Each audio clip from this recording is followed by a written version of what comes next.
everyone. I hope you all are fine at your home. So बच्चों, जो last video था उसमें हम लोगों ने फीचर्स देखे थे स्क्रोडिंगर वेव इक्वेशन के, राइट। उस स्क्रोडिंगर वेव इक्वेशन में हम लोगों ने कहा था कि उसने हमें क्वांटम नंबर्स के बारे में मतलब बेसिकली चीजें बताई थी। अब हम बात करेंगे उन्हीं क्वांटम नंबर्स को। जैसे मैंने आपको पहले कहा था कि हम क्वांटम नंबर्स को डिटेल में पढ़ने वाले हैं कि what are the quantum numbers, how they are beneficial for us to determine the structure of an atom, okay, and the position of electron in an atom. तो क्वांटम नंबर्स किस तरीके से हम लोगों के लिए हेल्पफुल हुए वो चीज हम देखेंगे। तो देखिए, हम लोगों ने क्या देखा था, हम लोगों ने प्रोबेबिलिटी रीजन देखा था। अकॉर्डिंग टू स्क्रोडिंगर ने क्या बताया था, उन्होंने कहा था कि जो इलेक्ट्रॉन है उसका पाथ जो है वो फिक्स नहीं है, बट उसके मिलने की जो प्रोबेबिलिटी है वो हम लोग बता सकते हैं, राइट। तो उनकी जो प्रोबेबिलिटी है, वो जो प्रोबेबिलिटी एरिया को उन्होंने क्या कह दिया था, ऑर्बिटल्स कह दिया था। तो कहा था कि एक ऑर्बिटल के अंदर लार्ज नंबर ऑफ इलेक्ट्रॉन्स जो है मिलने की पॉसिबिलिटी होती है। अब उन इलेक्ट्रॉन्स उस ऑर्बिटल के अंदर वो इलेक्ट्रॉन कहाँ कहाँ प्रेजेंट है वो डिस्टिंग्विश किए जाते हैं bye their size, sharp and orientation. ठीक है, कि उनका साइज क्या है, शेप क्या रहेगी और उनकी जो ओरिएंटेशन है वो एक्चुअल में क्या रहने वाली है, वो हम यहाँ पर स्टडी करेंगे। ठीक है, अगर मैं बात करूं कि कितने क्वांटम नंबर्स नोन है, सही बताऊं तो सबसे पहले 3 क्वांटम नंबर्स जो थे, 3 क्वांटम नंबर्स जो थे बच्चे वो नोन हुए थे हमारे पास में। वो जो 3 क्वांटम नंबर्स थे वो कौन कौन से थे, हम लोगों ने नाम तो पिछली बार भी पढ़े थे, दोबारा से डिस्कस कर लेते हैं। उनको हम डेजिग्नेट करते हैं एन, एल और एम से। ठीक है, एन, एल और एम से, जिसमें एन आपका क्या है, प्रिंसिपल क्वांटम नंबर, एल आपका क्या है, एजीमुथल क्वांटम नंबर, और एम एल क्या है आपका, मैग्नेटिक क्वांटम नंबर। आज हमें इन्हीं को क्या करना है, डिटेल्स में पढ़ना है। आज के टाइम में अगर मैं बात करूं तो हमारे पास में एक और मतलब कि इन 3 के आइडेंटिफाई होने के बाद, अभी ये नहीं कहूंगी कि अभी 2020 में, मेरे कहने का मतलब है कि जब ये 3 आइडेंटिफाई हुए थे, सेपरेटली हुए थे, इनसे इंडिपेंडेंट एक और क्वांटम नंबर जो था वो आइडेंटिफाई कर लिया गया था, उनको भी क्वांटम नंबर की कैटेगरी में रख लिया गया था, जिसको हम रिप्रेजेंट करते हैं स्मॉल एस से। अब यहाँ पर एस क्या है, स्पिन क्वांटम नंबर। क्या है बच्चों, स्पिन क्वांटम नंबर। तो सबसे पहले हम बात करेंगे फर्स्ट हमारा प्रिंसिपल क्वांटम नंबर की। प्रिंसिपल क्वांटम नंबर की हम यहाँ पर बात करेंगे कि प्रिंसिपल क्वांटम नंबर हमें क्या कहता है। ओके, तो देखिए बच्चों, प्रिंसिपल क्वांटम नंबर क्या कहता है, इसको रिप्रेजेंट करते हैं हम स्मॉल एन से। This quantum number determines the main energy shells. ये क्या डिटरमाइन करता है, मेन एनर्जी शेल्स के बारे में। डिटरमाइंस मेन एनर्जी शेल, यानी कि जिस शेल में इलेक्ट्रॉन मिलने वाला है। देखो, शेल्स के बारे में आपने पढ़ा था KLMN। जिस शेल में इलेक्ट्रॉन मिलने वाला है उस मेन शेल के बारे में कौन बताता है, हमें प्रिंसिपल क्वांटम नंबर बताता है। ठीक है, and determines the main energy shells, और या फिर आप एनर्जी लेवल्स भी बोल सकते हो, और एनर्जी लेवल्स। तो मेन एनर्जी लेवल के बारे में एक्चुअल में ये बताता है in which electron is present, in which electron is present, जिसके अंदर इलेक्ट्रॉन क्या है, प्रेजेंट है। ठीक है, मैंने आपको बताई दिया किससे डिनोट करता हूं इसको, स्मॉल एन से। इसकी जो वैल्यू है वो 1, 2, 3, 4 अप टू सो ऑन आगे तक हो सकती है। ठीक है, इनको हम क्या कहते हैं, शेल कहते हैं। इनको पर्टिकुलर कुछ नाम भी दिए गए थे। 1 को हम K से रिप्रेजेंट करते हैं, 2 को L से, 3 को M से, 4 को N से, and up to so on. यानी कि first shell is represented by capital K, second shell is represented by capital M, and third shell is represented by capital N, fourth one is capital N, and so on. इस तरीके से क्या है, हम इन shells को represent करते हैं। ठीक है, अब बात आती है इनकी एनर्जी की, क्लोजेस्ट टू द न्यूक्लियस। ठीक है, जो शेल जो है वो क्या होगी, क्लोजर होगी, क्लोजेस्ट होगी टू द न्यूक्लियस की। जो शेल क्या होगी, क्लोजेस्ट होगी न्यूक्लियस की, वो क्या होगी, लोअर इन एनर्जी होगी, लोअर इन एनर्जी। ये आपका न्यूक्लियस है। ठीक है, ये शेल्स हो गई K, L, M and so on, जिसको 1 2 3 आप बोलेंगे। तो जो न्यूक्लियस के जो जितनी क्लोज होगी उसकी एनर्जी उतनी ही लो होगी। लो एनर्जी का मतलब क्या होता है, वो स्टेबल ज्यादा होता है, एनर्जेटिक कम होता है, स्टेबल ज्यादा होता है। और स्टेबल क्यों होगा पता भी चल रहा है कि न्यूक्लियस के पास में न्यूक्लियर चार्ज ज्यादा होगा, इसको अट्रैक्ट करके रखेगा। ठीक है, तो न्यूक्लियर चार्ज जितना ज्यादा क्लोजर होगा ये किसके, न्यूक्लियस के, उतने ही क्या होगी, इनकी एनर्जीज होगी। तो अगर आपसे कोई पूछे के एलिमेंट में एनर्जी ज्यादा किसकी है, तो ऑब्वियस सी बात है एन की है। के एलिमेंट में एनर्जी लो किसकी है, के की है। के एलिमेंट में अगर स्टेबल कौन सा है, के है। लेस स्टेबल कौन है, एन है। तो इस तरीके से आप क्या है, इनको एक्सप्लेन कर सकते हैं। तो अगर ओवरऑल मैं कहूं that principal quantum number gives the average distance of the electron from the nucleus, average distance बताता है और उससे एसोसिएटेड एनर्जी के बारे में हमें एक्सप्लेनेशन देता है। उसके बाद में हम बात करेंगे second type of quantum number की, which is azimuthal quantum number. Azimuthal quantum number के बारे में बात करेंगे, जिसको हम रिप्रेजेंट करते हैं स्मॉल एल से। बच्चे अगर मैंने यहाँ पर स्मॉल एल लिखा है दैट मीन्स आपको भी स्मॉल एल ही लगाना है, कैपिटल एल या फिर अपनी तरफ से कोई चेंजेस आप यहाँ पर नहीं कर सकते हैं। ठीक है, एजीमुथल क्वांटम नंबर की अगर बात करें तो जो एजीमुथल क्वांटम नंबर है ये डिटरमाइन करता है एंगुलर मोमेंटम को। It determines the angular momentum, angular momentum of what, angular momentum of electron, ठीक है, एंगुलर मोमेंटम को बताता है। And it is also known as orbital angular momentum. ठीक है, इसको हम और क्या बोल सकते हैं, ऑर्बिटल एंगुलर मोमेंटम, और क्या बोल सकते हैं इसको हम, सब्सिडरी एंगुलर मोमेंटम। अब ये जो स्मॉल एल है जिसको आप एजीमुथल क्वांटम नंबर बोल रहे हो, एक्चुअल में हमें बताता क्या है, it tells us about the subshells और sublevel in a principal quantum या फिर प्रिंसिपल एनर्जी शेल। ठीक है, यानी कि ये हमें क्या बताएगा कि जिस शेल के अंदर इलेक्ट्रॉन था उसके बच्चे, जो शेल के अंदर इलेक्ट्रॉन है, शेल्स के अंदर भी सब शेल्स होती हैं, और अब किस सब शेल के अंदर इलेक्ट्रॉन प्रेजेंट है वो हमें कौन बताता है, azimuthal quantum number. For example आपके पेरेंट्स आपके कोई बाहर का पूछते हैं कि आपका बच्चा कहाँ है, तो वो कहेंगे स्कूल में है। लेकिन अगर कोई ये बता दे कि स्कूल के अंदर भी उस रूम में प्रेजेंट है, तो स्कूल तो क्या हो गया, यानी कि मेन जहां पर मिलने की आपकी पॉसिबिलिटी है, मेन शेल क्या है, स्कूल। स्कूल के अंदर आप कहां पर और किस रूम में मिलने वाले हैं, that is your energy, sorry that is your सब शेल्स। ठीक है, क्योंकि है तो स्कूल के अंदर ही, है तो रूम स्कूल के अंदर ही, बट उस स्कूल के अंदर भी क्या हो गए, फर्दर पार्टीशन हो गए इन टर्म्स ऑफ रूम्स। ठीक है, तो वो क्या हो जाएंगे, उसी के सब लेवल्स हो जाएंगे या फिर सब शेल्स आप जिनको बोलते हैं। ठीक है, तो एजीमुथल क्वांटम नंबर क्या बताता है, नंबर ऑफ सब शेल्स के बारे में बताता है। अगर इसकी वैल्यू की बात करूं तो वो कहां से कहां बिलोंग करते हैं, 0 1 2 3 अप टू n-1 तक ये क्या है, बिलोंग करती है। अगर मैं बात करूं कि किसी पर्टिकुलर शेल के अंदर, मान लीजिए मैंने कह दिया कि सेकेंड शेल यानी कि प्रिंसिपल शेल, उसके अंदर कितनी सब शेल्स होंगी, उसके अंदर कितनी सब शेल्स होंगी, तो आप डायरेक्ट n-1 के फॉर्मूले से फाइंड आउट कर सकते हैं, दैट इज 2-1। उसके अंदर क्या होगी, सिर्फ एक ही सब शेल होगी, ज्यादा नहीं होगी। अगर मैं कह दूं n=3 तो उसके अंदर क्या हो जाएगा, हाँ वैल्यू याद रखिएगा, 1 है तो यानी कि शुरू हो रही है 0 से, तो 2 हो जाएंगी।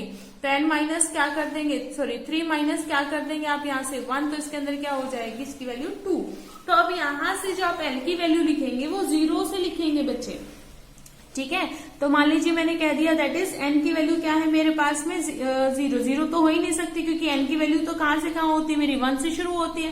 तो n की वैल्यू मान लीजिए 1 है, तो l की वैल्यू क्या हो जाएगी, n-1 दैट इज 0, यानी कोई सब शेल नहीं है, एक पर्टिकुलर जो मेन सब शेल है वही रहेगी। n इक्वल्स टू 2 कहती हूँ तो l क्या हो जाएगा मेरे पास में n-1 यानी कि 2 - 1 इज इक्वल टू 1, यानी कि जो l होगा वो क्या होगा 0 और 1, यानी कि 2 सब शेल उसके अंदर है। ऐसे n इक्वल्स टू 3 की अगर मैं बात करती हूँ l की वैल्यू हो जाएगी n-1 यानी कि 3 - 1 दैट इज 2। कहाँ से शुरू होगी 0 1 2 सभी काउंट होंगे अप टू यहाँ तक।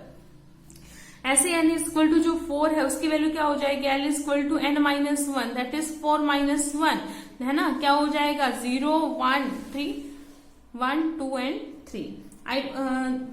तो इस तरीके से आप क्या निकाल सकते हैं, सब शेल्स बता सकते हैं। तो अगर आपका फर्स्ट प्रिंसिपल शेल उसके अंदर कोई सब शेल नहीं है, सेकंड प्रिंसिपल शेल के अंदर 2 सब शेल है, थर्ड प्रिंसिपल शेल के अंदर 3 सब शेल है, फोर्थ के अंदर कितने सब शेल्स है 4 सब शेल है। तो इनके नंबर्स पे भी डिपेंड करते जा रहे हैं ना। अगर इसके डेजिग्नेशन की बात की जाए कि किस तरीके से हम इनको डेजिग्नेट करते हैं, तो देखो एल की जो वैल्यू है वो मेरी कहाँ से कहाँ है 0 से शुरू है 0 1 2 3 एंड सो ऑन। तो जो 0 है उसको हम स्मॉल एस से रिप्रेजेंट करते हैं, 1 को स्मॉल पी से, 2 को डी से और 3 को एफ से। ठीक है, ऐसे ही फोर्थ को किससे आ जाएगा जी से, फिफ्थ को क्या आ जाएगा एच से एंड सो ऑन। इस तरीके से चलती रहेंगी। ठीक है, यानी कि 0 यानी कि एस सब शेल, 1 का मतलब पी सब शेल, 2 का मतलब डी सब शेल, 3 का मतलब एफ सब शेल, जी का मतलब 4 का मतलब जी सब शेल एंड सो ऑन। इस तरीके से इन सब शेल्स जैसे कि 1 2 3 जो आपकी मेन एनर्जी शेल्स थी उनको KLMN नाम दिया गया, ऐसे ही सब शेल्स को भी नाम दिया गया that is SPD and SPDFG इस तरीके से। ठीक है, अब ये जो नाम है SPDF कहाँ से ओरिजिनेट किए गए थे, जो आप स्पेक्ट्रा पढ़ रहे थे बेसिकली वहां से इनको डिनोट क्या है जनरेट किया गया था कि किस तरीके का आपको स्पेक्ट्रा यहाँ पर मिलता है। S की अगर मैं बात करूं, S का मतलब है यहाँ पर शार्प, P का मतलब है यहाँ पर प्रिंसिपल, ठीक है, D का मतलब होता है डिफ्यूज, F का मतलब होता है बच्चे फंडामेंटल। ठीक है, ये वाली जो बात है आपको ज्यादा याद रखने की जरूरत नहीं, ये आपके नॉलेज के लिए था। मेन आपको याद रखना है कि इन SPDF यानी कि सब शेल्स कौन कौन सी होती हैं आपके पास में। तो इस तरीके से हम सब शेल्स को रिप्रेजेंट भी कर सकते हैं। अब देखिए ओवरऑल अगर एक टेबल बना के देखें तो मान लीजिए n की वैल्यू है मेरे पास, l की वैल्यू है, ठीक है, तो n मान लीजिए मेरे पास 1 है 2 है 3 है 4 है, तो इसके लिए l की वैल्यू क्या हो जाएगी n-1 यानी कि क्या हो जाएगी 1 - 1 0, 2 के लिए क्या हो जाएगी तो 2 - 1 1, तो 0 भी हो जाएगी और 1 भी हो जाएगी। ठीक है, 3 के लिए बच्चे मेरे पास यहाँ पर क्या हो जाएगी 3 के लिए क्या था 3 - 1 यानी कि 2 यानी कि 0 1 एंड 2, तो इसके लिए हो जाएगी 0 भी 1 भी 2 भी। इसके लिए क्या हो जाएगी 0 1 2 एंड 3। तो इस तरीके से क्या हो जाएगी आपके पास में एल की वैल्यूज। अगर इनके डेजिग्नेशन की बात करें, इसकी बात करें डेजिग्नेशन की बात करें तो 0 को आप एस से रिप्रेजेंट करते हैं। ठीक है, एस से रिप्रेजेंट करते हैं। अब ये जो 0 है, जो 0 सब लेवल था, ये किसके लिए था फर्स्ट वाले के लिए था। किसके लिए था बच्चों फर्स्ट वाले के लिए था ना। तो अब फर्स्ट वाले के लिए था तो यहाँ पे क्या लिख दूंगी मैं, यहाँ पर 1s लिख दूंगी, है ना। अब सेकेंड वाले को चेक कीजिए आप, तो सेकेंड वाले के अंदर क्या है 0 और 1 2 है, तो सेकेंड के अंदर क्या है 2 है, तो ये किससे बिलोंग कर रहा है सेकेंड वाले से, यानी कि 2s। 1 के लिए क्या था आपका l की वैल्यू, l को किससे डिनोट कर रहे थे आप p से, तो यहाँ पर ये क्या आ जाएगा 2s एंड 2p। ऐसे ही 3 के ये है, 0 को आप ऐसे नोट कर रहे थे, 1 को P से और 2 को D से, तो ये क्या आ जाएगा 3s 3p and 3d। Fourth को ऐसे ही, ये फोर्थ के हो गए आपके, तो 0s p d f, तो ये क्या हो जाएगा मेन जो है ये रहेगा। प्रिंसिपल शेल भी तो बतानी पड़ेगी ना ये कि जो आपका जो सब शेल है वो कौन से का है भाई। SPDF तो सब में है पर कौन से शेल का है भाई। रूम तो हर जगह होते हैं बट कहाँ के हैं, कौन से स्कूल के हैं, ये तो मेंशन करना पड़ेगा ना। ठीक है, तो ये क्या हो जाएगा 4s 4p 4d and 4f। तो इसमें 4 एनर्जी शेल्स, 3 सब लेवल्स, इसके अंदर 2 सब लेवल्स और इसके अंदर 1। ठीक है, तो यहाँ से हम बता सकते हैं कि इसके अंदर कितनी नंबर ऑफ सब शेल्स होती है। इसके अंदर 1 2 3 एंड 4 रिस्पेक्टिवली हो गए। अब अगर हम बात करें किसकी, इनके सब शेल्स की एनर्जी की बात करें, तो अगर हाइड्रोजन को छोड़ दें तो बाकी के जो सब शेल्स होती हैं, जो बाकी की जो सब शेल्स तो हाइड्रोजन को छोड़कर जैसे जैसे सबशेल्स इनकी बढ़ रही हैं, ठीक है, कह सकते हैं by increasing the energy of subshell, जो इंक्रीज होगी by increasing the value of L, जैसे जैसे एल की वैल्यू बढ़ती जाएगी उस वैसे वैसे उनकी एनर्जी बढ़ती रहेगी। Within the same shell की बात कर रही हूँ, शेल के अंदर तो आप पढ़ चुके हैं कि के की जो एनर्जी सबसे कम होती है, इनकी वैल्यू 4 में के एलिमेंट तक, आगे तक तो और बढ़ती जा रही है ना।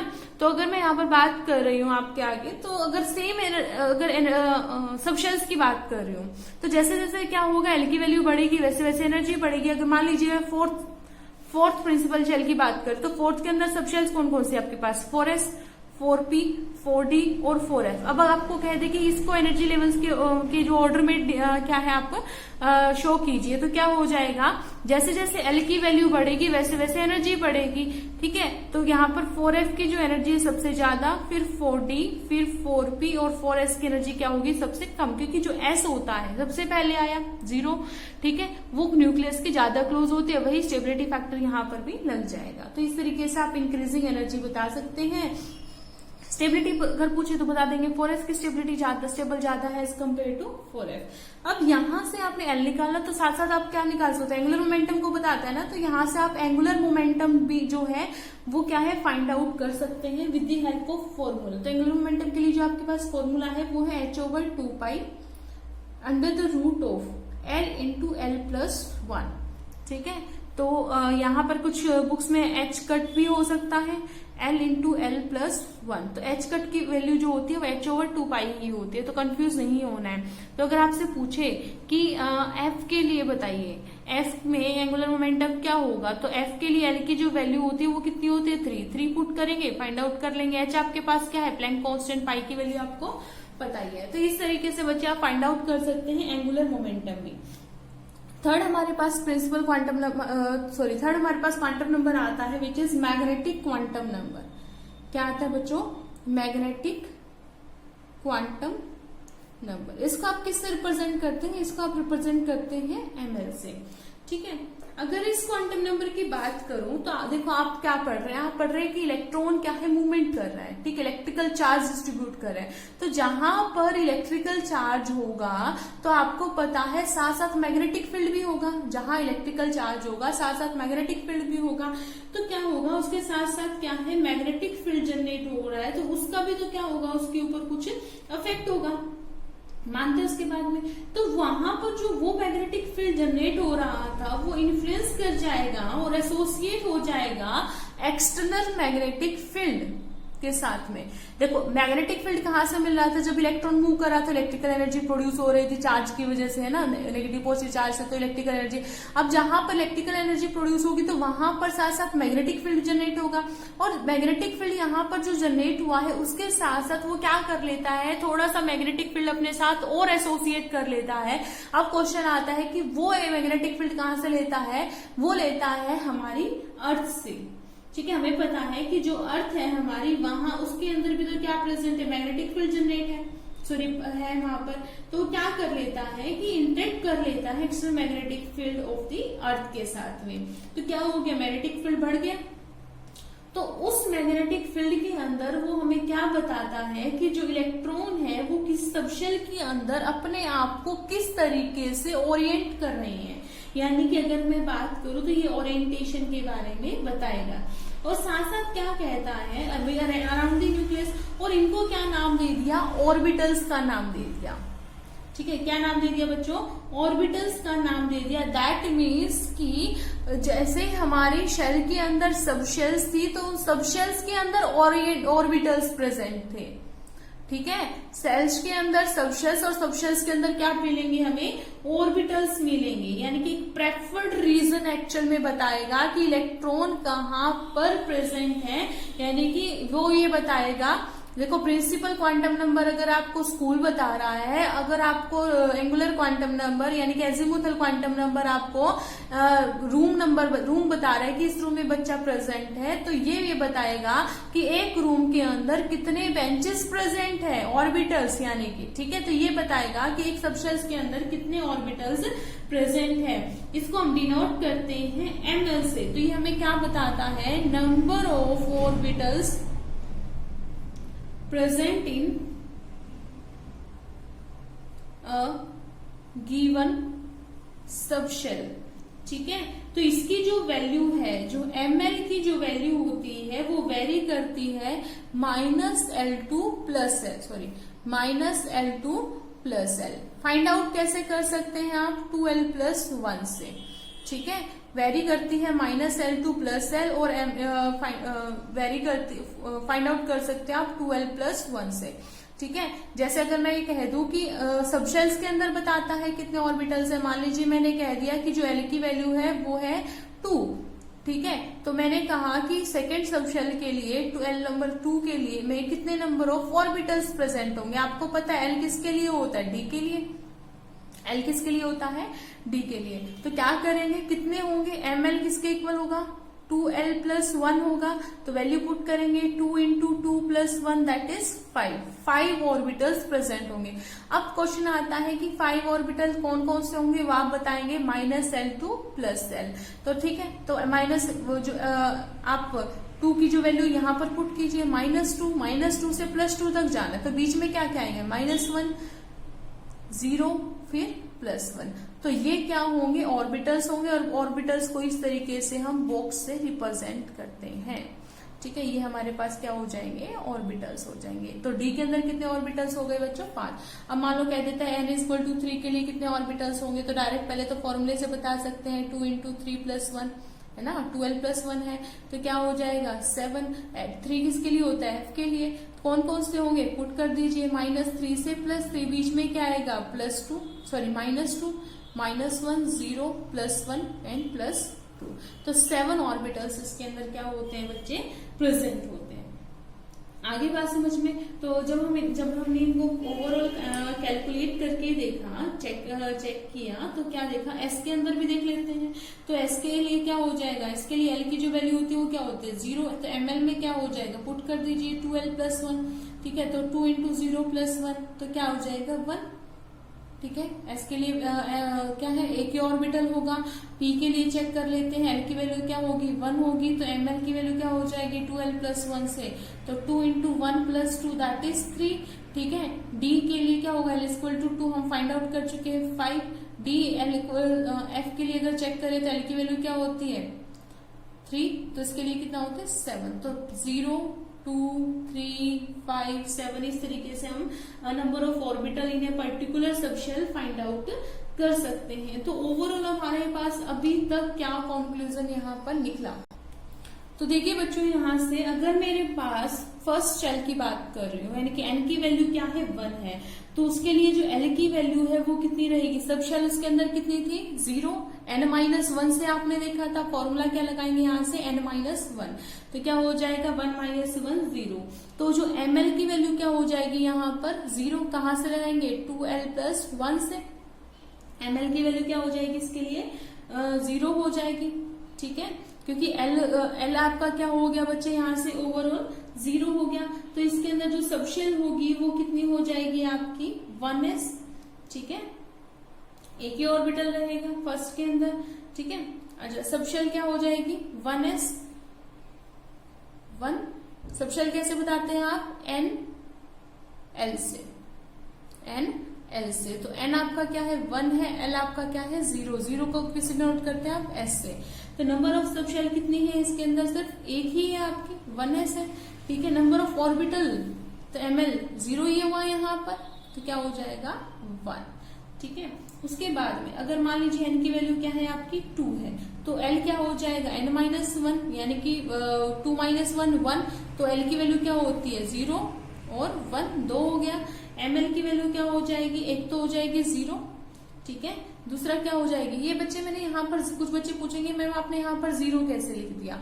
0 का मतलब यहाँ पर क्या है? आपका जो ml है वो वेरी कहाँ से कहाँ करता है? -L2 प्लस एल, ठीक है। तो इस n के अंदर फर्स्ट वाले केस में जब आपने क्या देखा, आप l की वैल्यू क्या थी? 0। l की वैल्यू क्या थी? 0। तो ओवरऑल क्या निकल के आया? 0 ही तो निकलेगा ना, ठीक है। जैसे इसमें फर्स्ट वाले सेकंड वाले केस की अगर मैं बात करूं तो मान लीजिए जब आपका एल की वैल्यू क्या होगी? 1 होगी। यहाँ पर एल की वैल्यू क्या है? 1। तो ये क्या हो जाएगा? -1 to +1। तो यानी कि 0 to प्लस -1, 0 और +1 इस तरीके से होगी, ठीक है। तो इस 0 के लिए तो ml की वैल्यू क्या रहने वाली है बच्चों, 0। 1 के लिए क्या हो जाएगी, -1, 0, +1। ऑर्बिटल तो कितना आ जाएगा, 1, ठीक है। तो इसके अंदर सबशेल क्या होगी आपकी, NL से बता देंगे आप, तो क्या हो जाएगी 2s एंड 2। 1 के लिए क्या हो जाएगा 2p। तो नंबर ऑफ सब सेल्स कितनी हो गई, 2। नंबर ऑफ ऑर्बिटल्स कितने हो गए, 1, 2, सॉरी नंबर ऑफ ऑर्बिटल्स कितने हो गए सेकंड के अंदर, सेकंड शेल के अंदर नंबर ऑफ ऑर्बिटल्स कितने हो गए, 1 तो इसका हो जाएगा, 3 इसके, तो टोटल कितने हो गए 4, ठीक है। ऐसे ही थर्ड केस में देख सकते हैं आप, तो इसके अंदर n-1 करेंगे, 0, 1, 2, ठीक है। तो ml क्या हो जाएगा, 0 के लिए 0, -1, 0, +1, 2 के लिए क्या हो जाएगा, -2, -1, 0, +1 एंड +2। तो ये क्या हो जाएगा 3s, 3p and 3d। Number of subshell क्या हो जाएंगे, इसके अंदर 1 होते हैं, p के अंदर कितने होते हैं 3, और इसके अंदर कितने होते हैं 5, तो टोटल कितने हो गए 9। तो इस तरीके से आप फाइंड आउट कर सकते हैं। अब हमारा लास्ट आता है which is spin quantum number.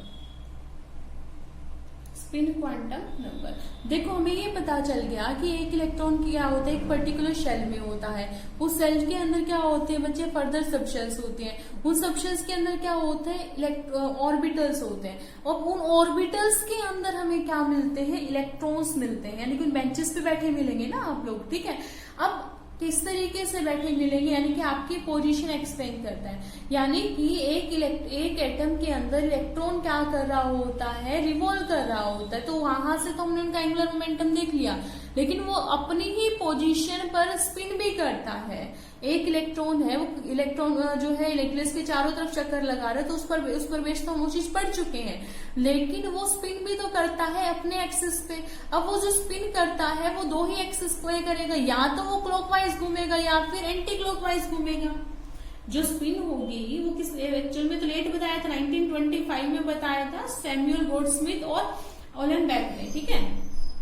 तो मैंने क्या कहा, ये एक्चुअल में क्या बताएगा, इलेक्ट्रॉन की स्पिन के बारे में बताएगा, और इलेक्ट्रॉन की जो स्पिन है वो 2 ही डायरेक्शन में हो सकती है, either it will be clockwise और either it will be clockwise और एंटी क्लॉकवाइज। अगर वो क्लॉकवाइज है तो उसको हम रिप्रेजेंट करते हैं +½ से, उसकी वैल्यू होगी। अगर वो एंटी क्लॉकवाइज है तो उसकी वैल्यू क्या होगी, -½ होगी। अगर इसके डेजिग्नेशन की बात करें तो +½ को हम एक एरो से डिनोट करते हैं, यानी कि इलेक्ट्रॉन को हम एरो से डिनोट करेंगे। अगर उसकी स्पिन +½ है तो एरो अपवर्ड होगा, अगर उसकी एंटी क्लॉकवाइज है तो एरो क्या होगा, डाउनवर्ड होगा।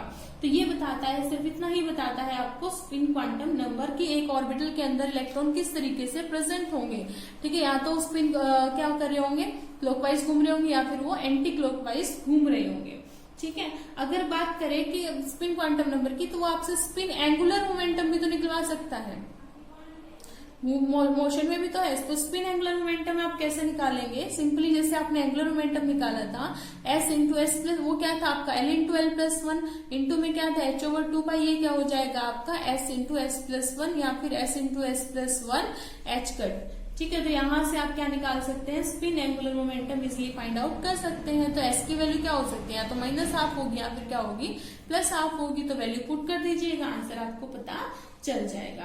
तो टू सम अप अगर मैं इसको करूं तो हमने क्या देखा, 4 क्वांटम नंबर्स के बारे में जाना, कौन कौन से थे, n, l, ml और s, जिसमें आपको n क्या बताता है, n बताता है आपको प्रिंसिपल शेल के बारे में बताता है, l यानी कि आपका स्कूल कौन सा है, l आपको बताता है नंबर ऑफ सब शेल्स के बारे में, यानी कि स्कूल का पता चल गया तो स्कूल के अंदर किस रूम में आप लोग हैं।